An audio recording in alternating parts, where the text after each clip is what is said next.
Good afternoon. Have the topics global warming, population, and the worry of feeding one, or even protecting the earth ever crossed your mind? Alright, let me tell you today, science is the backbone to the solution of all of these problems. Alright, you may ask yourself, well, how can any of these things directly affect me? Well, you know, many of these solutions that can come from science can help you directly. But more importantly, think about your family, friends, children, things like that that'll be here long after you're gone. Alright? Through my research, I've been looking into Carnegie Institute of Science, and you know, these folks are vouched for. They have a reputation for breaking through. Alright, so today I want to go a little bit over information at Carnegie Institute of Science. I want to talk about their history. I want to talk about why they're important, and I also want to talk about how you directly can help these individuals. So let's begin with a little bit of the history and about the organization.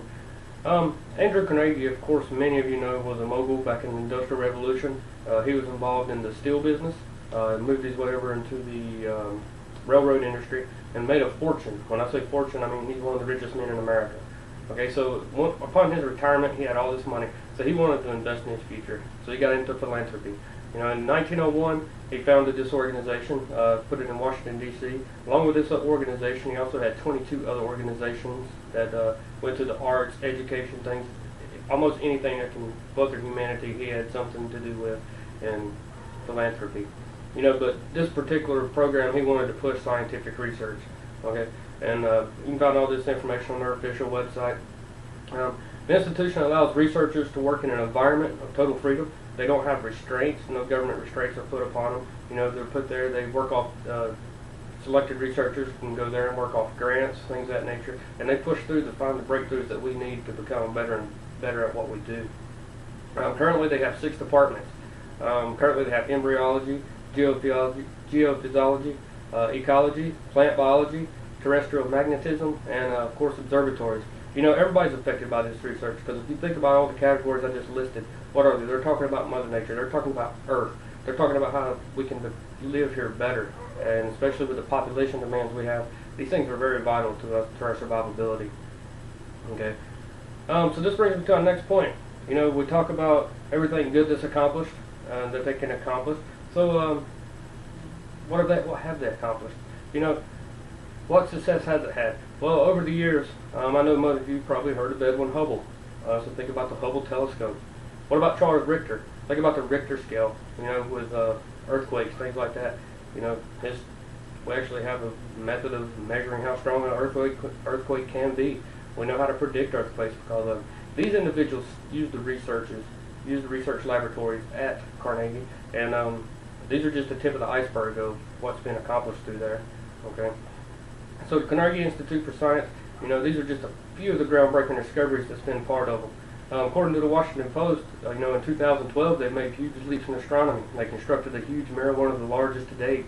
On top of that, made leaps and bounds in the natural genes, also studying genes of the human body and how, you know, leads to medical breakthroughs, things of that nature. So, you know, they're still pushing and they're making leaps and bounds in these areas in science. According to Charity Navigator, they scored 4 stars, which is the highest you can score.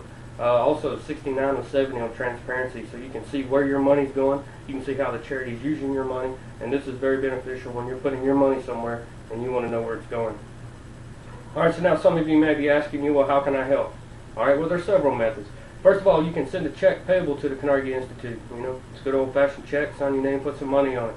Alright, you can also make online donations, PayPal. You know, most people have PayPal now. We shop online. You can use your credit card online.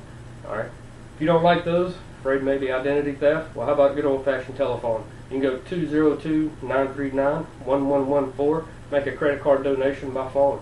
Okay, so there's several methods you can donate money. So in conclusion, I hope this helps you understand the Carnegie Institute for Science and the importance of it in our society. You know, like I said, science is a backbone and it's the solution to many of our problems. You know, we went over a little bit about Carnegie Institute, their history. We talked about how they're important as well as how you can contribute. So today, I urge you, whatever method you are accustomed to, whether if it be writing a check, paying online, using the phone, right now, right this instant, while it's still fresh on your mind, I want you to make a donation. I want you to think of your legacy, think about your family, and if nothing else, think about your children if you have children. Think about what they're going to have to live through in the future and what we can do to make it better for them. Thank you.